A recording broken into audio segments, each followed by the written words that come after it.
How to fix Verizon 5G home internet red lights. So this is the stop sign of home internet. It usually means your device has lost its connection to the cellular tower or is experiencing a hardware error. And today I'm telling you how to troubleshoot the signal and the system to get back to a solid white light. Now first, let's identify the pattern. So a solid red light on the gateway usually means a critical signal failure. Your device is on, but it can't find a 5G or LTE signal.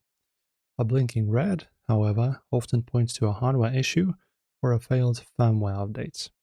If you see a fast blinking red light specifically after trying to pair a device, it's just a WPS pairing failure, which you can ignore for now. If the light is solid red, your gateway is likely in a dead zone in your house. Open the My Verizon app and use the 5G Compass tool.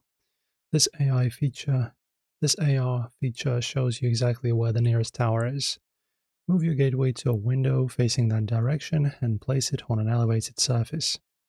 Even moving the device from behind a curtain or away from a large mirror can be enough to turn that red light back to white. Still red? It's time for a hard reboot.